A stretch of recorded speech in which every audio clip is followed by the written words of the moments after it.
Residents in South Carolina pay 15.75% less taxes than the U.S. average. Find out how taxes work in South Carolina in this video.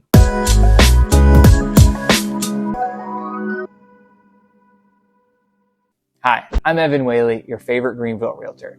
As I mentioned, the citizens in South Carolina are very fortunate that they pay less taxes compared to the national average for taxation. Here in South Carolina, according to a recent Wallet Hub study, the average person pays about 9.07% of their total income towards taxes. There are several different taxes that you need to know about that apply here in South Carolina. In South Carolina, we have a state tax on all goods that are sold. There's taxes on things like tobacco and alcohol as well. We have a tax on cars for vehicles, and then we also have property taxes and a state income tax. But overall, as I mentioned, South Carolina is one of the lower taxation states here in the country.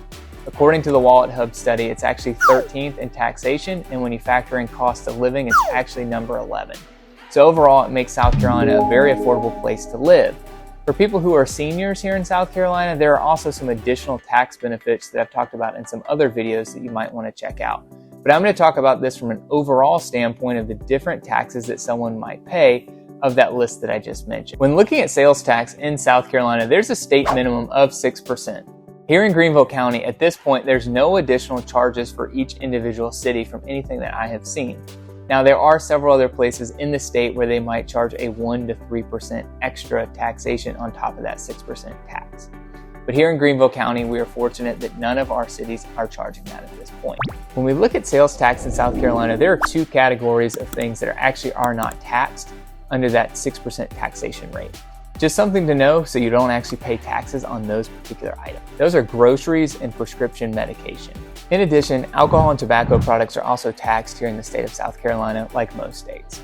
If we look at income tax in South Carolina, 0% is taxed up to $3,200. If you look at everything from $3,200 up to $16,400, that's taxed at 3%. And everything over $16,400, that is taxed at 6.5%. That was actually recently reduced from 7%.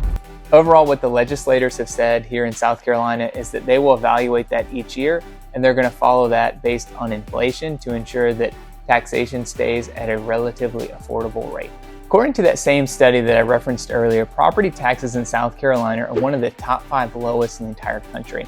The effective rate is 1.98%. When people first move here to South Carolina, property taxes can be a little bit confusing. The biggest thing that you really need to know is that there is a significant break if the home is your primary residence.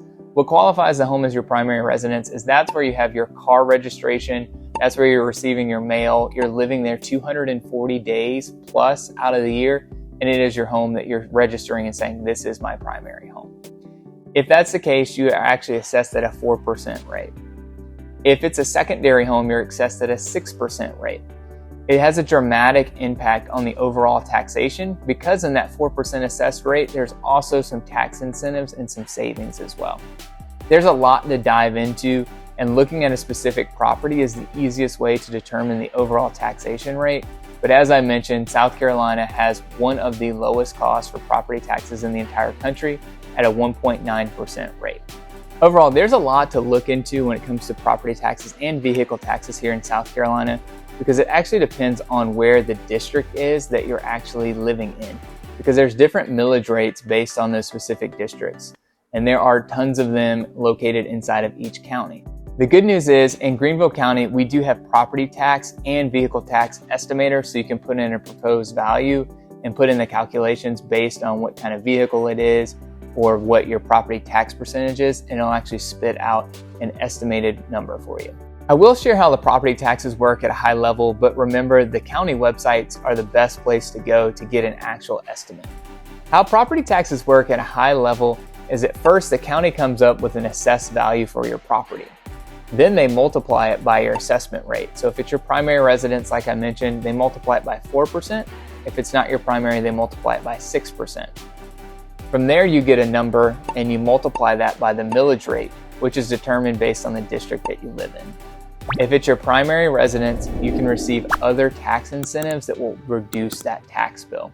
If it's a secondary, you don't receive any of those incentives, and that's what makes your bill so much significantly higher if it's a non-primary residence, beyond just, of course, being assessed at a higher percentage. Something else to note, if you're over the age of 65, in South Carolina, the first $50,000 of your assessed value is actually removed from the calculation, so you're not taxed on that number, creating a significant tax saving. I mentioned vehicle tax already. Those are assessed at different rates based on the type of vehicle that it is and if it's a business vehicle or a personal. Overall, again, I would recommend looking on the county website to get an assessed value and get an idea of what that might look like. Since I mentioned vehicle taxes already, I'll go ahead and talk about those a little bit. Overall, again, I would look on the county's website to get a better understanding of this because it breaks down in several different ways when it comes to a vehicle.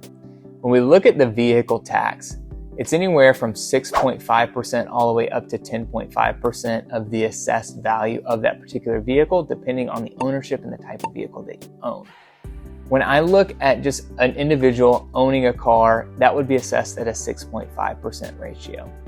And that's again multiplied by the millage rate that determines your overall taxation for your car. Since I've already mentioned vehicle taxes, let's talk a little bit more about those. Again, I would recommend the county's website to get a better understanding and to get the full picture of what your situation might look like. I went and did an example one, and I just did a 6% rate, which is someone who is an individual that owns a car. They gave me between $568 and $898 for what someone would expect to pay for taxes on a car that is worth $35,000. The reason there's such a big range in those numbers is it really depends on the millage rate of the place that you live in. Some districts are taxed heavier than others. In South Carolina, the tax per gallon for gas is a little less. It's $0.2875 per gallon. There's also taxes on alcohol and on tobacco products. I hope this video is helpful for you to understand what your overall taxable percentage is. As I already mentioned, South Carolina is 15.75% lower on taxes compared to the national average, making it a very affordable place to live.